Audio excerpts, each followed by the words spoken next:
He's hurt, he's in a bad way, but he knows that there's a big opportunity in terms of the overall this afternoon. Yeah, absolutely. We've got no definitive favourite 3 rounds in. The championship is wide open, and everyone's still got a chance, you know, for someone to push to the forefront and take a dominant win. And the man who's leading it, Lucas Shaw, not starting today, didn't make it through qualifying. Bruni's out injured, Jackson Goldstone not quite firing yet. Pierron, the highest place of previous winners, is right up there in the points in the overall, so big opportunity for Amaury Pierron today, but he's going to have to do it from so deep. How fast was that? He carried great speed into that rock section there. Pierron still out in the open, this top section drying really, really quickly. Let's get him into the first split, 1.9 seconds faster, so he's at his work here, Pierron. Wow, 1.9 in 43 seconds is... Wow. Gets a couple of pedals in there as well and pulls across that little gap on the exit. That's about as good as anyone's done it so far. Pierron, if he's going to win this race, he wants to do it from really, really deep. Nicely through the stumps, gets good exit speed, Mark. Oh, a little pedal there. Carries great speed. 3.2 seconds, so fastest time yesterday was a 3:17 for context at the line from Finn Iles. They go through things, work very hard on that bike. 4.1 seconds, that bike's working very, very well today so far for Amaury Pierron. 64.5 kilometers an hour through the speed trap, and he enters the woods for the first time. Per minute, working hard on the Whoop Live, but looking really, really good for it. Pierron sees some daylight across the road gap, 3.7 seconds at the fourth split. He squashes the road gap there, it makes it look small. We saw Alran get crossed up through here. Pierron, no such drama. Gets a couple of pedal strokes, really nicely done.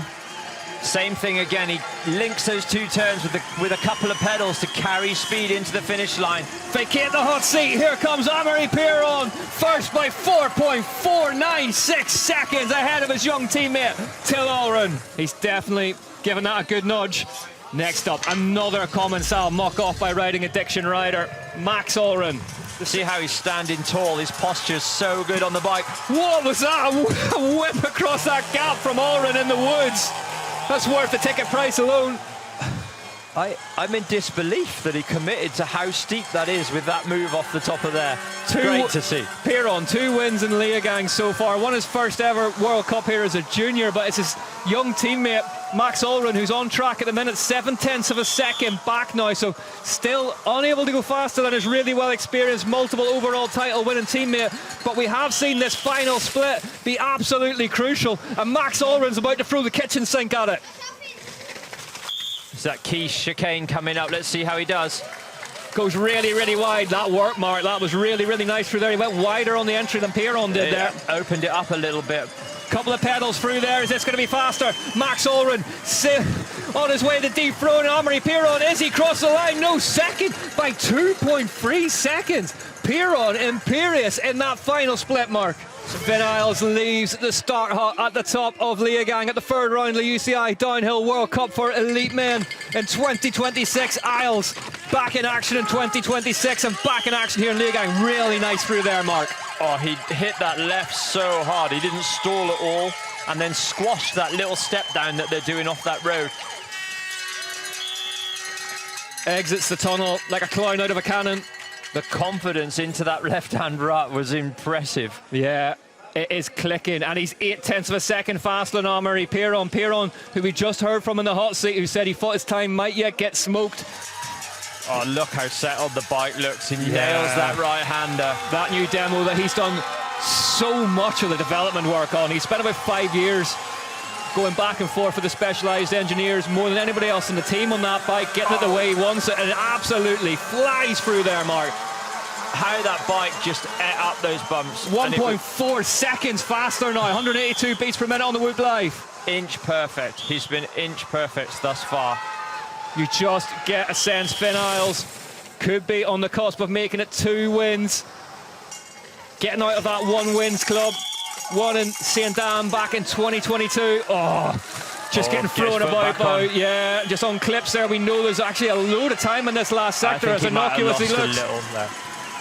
Mark thinks he might have lost a bit of time through there. Let's get him down the line. Finn Iles goes fastest by 1/10 of a second. Laurent Delorme likes it. It depends whether you can quantify why it happened. And if you've got a good reason that you can like really rely on, then it's not so hard. If it's like a little bit of an unknown, it's more difficult. Well, Troy Brosnan had a huge crash in practice early on this week where pretty much where Asa Vermette just crashed. He landed on the bike of a competitor really nicely done through there. Big thumbs up from Mark Beaumont in the booth. Yeah, he hit that really nicely, like inch perfect. You see how he's loading his suspension to like skip over little bits, get those little pumps and just make easy work of it. And that's great to see Asa Vermette down in the finish bowl. I tell you what, Mark, after the size of the crash he just had, seeing him back moving again, never mind finishing that race run, just a relief. Yeah, I was very much relieved to see that he moved straight away and got up onto his hands and knees. That's as good as we've seen through there. He's jumped that creek really nice. This is a key turn now he needs to nail. One here back in 2021, Brosnan. One of his 4 wins. Got the double. What's the split going to tell us? 1.2 back. He's lost a second in there, but it looked really clean. He cleared that first table with ease, squashed that second table. This is looking great from Troy. 1.1 seconds. He's found a 1/10 of a second. Mark Beaumont likes it through there. But you see how he just loaded and gapped to that second step. Perfect. So difficult to do. Another rider with that RockShox flight attendant suspension. The bike adjusting itself throughout the run. Rider just getting focus in with riding the thing. What's the next split going to tell us? 2.1, so it's really visually deceiving through this wood section. Has to dab a foot there, Fabien Barel. What you're watching, you don't see the losing time. Yeah, it's hard to see where it's going. It's going somewhere. I'm just wondering, is that the track starting to tack up a bit and getting a bit slower from our earlier runners? Absolutely, you could be right. What can he do here in this last chicane? Oh, hangs off the side of it to get her turned. Heads out into the open, needs to survive this last corner. Really nicely inside there. Work to the line now. Brosnan, eager to get on the pedals, does so over the finish jump. He'll get on them one more time to cross the line. Troy Brosnan goes third fastest. 2.3 seconds back on Finn Iles. Finn Iles' time survives a big, big test from Troy Brosnan. 8 to go. The German national champion Henri Kiefer was on the podium in third last time we were here. Wants to go a couple of spots better today, and he needs to, Mark. Oh no! Oh. Kiefer in trouble right from the gate. He's set off with aggression. He wants to fight it. He wants to get after it, and it's a lot faster than he's ridden all day. So you don't know what your closing speed is going to be. You don't know how much rougher it is than this morning in practice. Yeah, there's a lot of differences from the last time these guys rode the track. Really, it's only down here where the mud starts coming in. The bike looked pretty clean before he hit this section. Nicely through there though, Kiefer. 1.9 seconds back at the first split after that bobble. Let's see if he can make any inroads to it at the end of the stump section. That's really clean, his entry to that stump section. Yeah, heads towards the second split. Nice, all the way through there, Rick. 0.8 of a second, gets blown really wide there. To set himself up for that big right-hand berm. And Mark, they've got no choice now, have they? They've got to attack through here because it was so much slicker if never Iles and Pierron went through it. Absolutely not. They've got to go all in because clearly it's slower. He's only lost 0.4, Kiefer. This is doable, you know, remarkably from that first sector when he was in all kinds of trouble. Henri Kiefer still has a good chance at this one here in Leogang. Looks down at the bike, goes over the gap, lands nice and deep off it. It's impressive to recompose himself and deliver a run like this after that mistake. There's that really flat corner, nicely done through there, absolutely nails it, has to dab a foot, won't cost him too much time, can get a few more pedal strokes in here now before that little gap.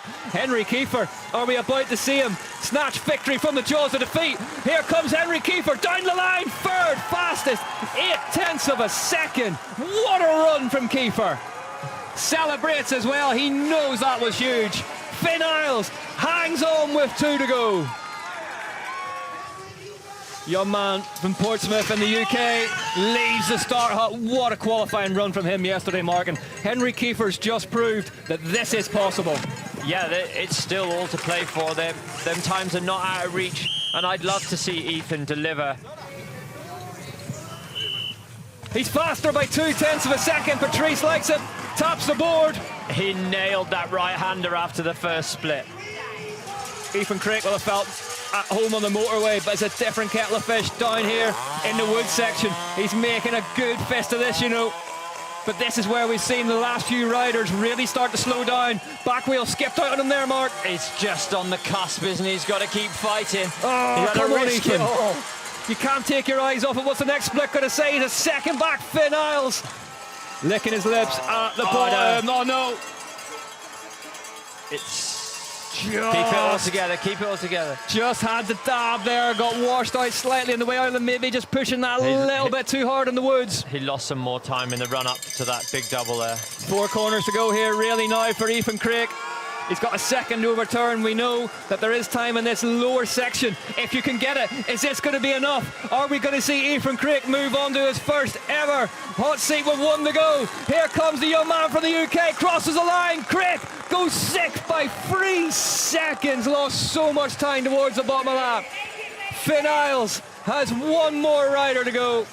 Dylan Maples, the last rider in the elite men's race yet to drop. Elite women will drop after him. But for now, let's find out who's going to win the elite men's race. Dylan Maples, first time Pivot Factory Racing, have qualified fastest. And it was this man, their new signing, who did it for them yesterday. Oh, it's a great start out of that first right, across that first camber. He links it all up lovely. Dylan Maples still just 22 years of age. San Franciscan.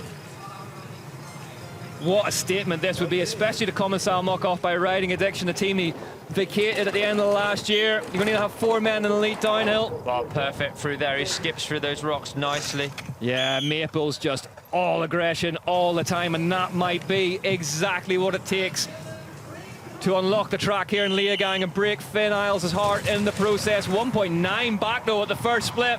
See, it's so easy to just get away from you. Oh, then slides out. Yeah, his wheel was out of the rut there. He's lost some more time.